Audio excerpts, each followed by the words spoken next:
pagi anak-anak, hari ini kita belajar tentang tema 1, subtema 1, PB4, yaitu IPS, PKN, dan Bahasa Indonesia.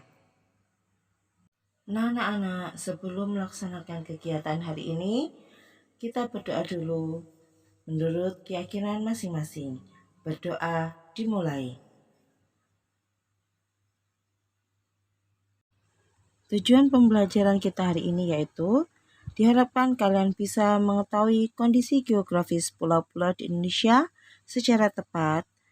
Kalian bisa menemukan ide pokok bacaan secara tepat. Dan yang terakhir, bisa menemukan contoh perilaku yang tepat sesuai dengan teks bacaan yang kalian baca. Perhatikan peta Negara Kesatuan Republik Indonesia seperti yang tersaji di layar.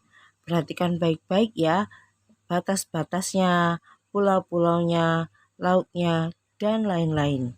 Perhatikan dengan seksama. Itulah anak-anak peta Negara Kesatuan Republik Indonesia. Dari peta itu kita dapat mengetahui bahwa negara kita adalah negara kesatuan yang berbentuk kepulauan. Nama lain negara kita juga dikenal sebagai negara maritim dan juga negara agraris. Mengapa demikian? Coba kalian cari tahu ya. NKRI dibatasi oleh dua samudera, yaitu Samudra Pasifik dan Samudra Hindia, serta dibatasi oleh dua benua, yaitu benua Asia dan benua Australia. Wilayah perairan Indonesia dibatasi oleh negara-negara tersebut, begitupun daratannya. Oleh karena itu, letak Indonesia berdasarkan negara-negara yang membatasinya disebut dengan letak geografis.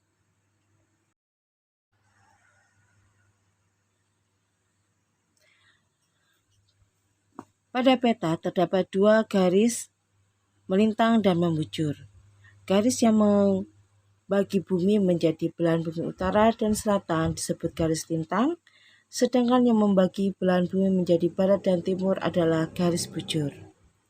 Nah, letak Indonesia berdasarkan garis lintang dan garis bujur disebut letak astronomis. Nah, kalian lihat bagian paling selatan negara kita adalah Pulau Endana, sedangkan yang utara adalah Pulau.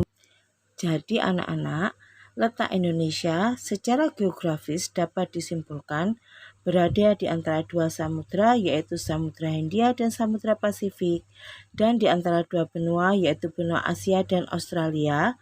Sedangkan letak Indonesia secara astronomis berada di 6 derajat lintang utara sampai 11 derajat lintang selatan, dan di antara 94 derajat bujur timur sampai dengan 141 derajat bujur timur. Untuk tugas IPS kali ini adalah, di situ terdapat 4 pulau, ada Sumatera, Jawa, Kalimantan, dan Bali.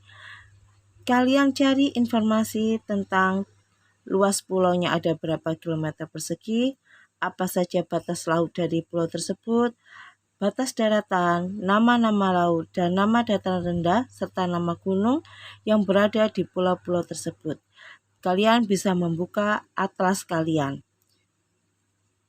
Pada pembelajaran lalu, Ibu telah menerangkan tentang ide pokok, kalimat utama, dan kalimat pengimbang. Berikut saya terangkan lebih lanjut tentang jenis-jenis paragraf berdasarkan letak kalimat utamanya. Berdasarkan letak kalimat utamanya, paragraf dibedakan jadi 3, deduktif, induktif, dan campuran. Pada paragraf deduktif, kalimat utama terletak di awal paragraf. Paragraf induktif, kalimat utama berada di akhir paragraf, sedangkan paragraf campuran, kalimat utama berada di awal dan di akhir paragraf. Mari menemukan ide pokok pada teks bacaan di bawah ini. Teks bacaan ini berjudul Gotong Royong Modal Dasar Pembangunan. Bacalah dengan seksama, secara intensif, dan temukanlah ide pokok tiap paragraf, kemudian kalimat utamanya, kemudian kalian tulis juga jenis paragraf pada cerita ini. Saya ulangi kembali. Soal untuk bahasa Indonesia adalah 1. Temukan ide pokoknya. 2. Temukan kalimat utamanya. Dan 3. Tentukan jenis paragraf bacaan tersebut. Nah, berdasarkan teks di atas, cobalah kalian amati dan jawab pertanyaan di bawah ini ya. 1. Berdasarkan teks di atas, berikan contoh apa saja perilaku yang sesuai dengan nilai-nilai luhur dalam sila-sila Pancasila. Kemudian soal yang kedua untuk PKN ini, berdasarkan teks di atas, perilaku tersebut sesuai dengan pengamalan sila keberapa ya anak-anak? Maka dari itu, bacalah teks di atas dengan teliti. Terima kasih. Baik anak-anak, selamat mengerjakan tugas tema 1 subtema 1 PB4 pada hari ini, Senin 20 Juli 2020. Klasma, bisa, santun, dan cerdas. Wassalamualaikum warahmatullahi wabarakatuh. Tetap semangat, tetap bahagia, dan jangan lupa jaga kesehatan ya nak.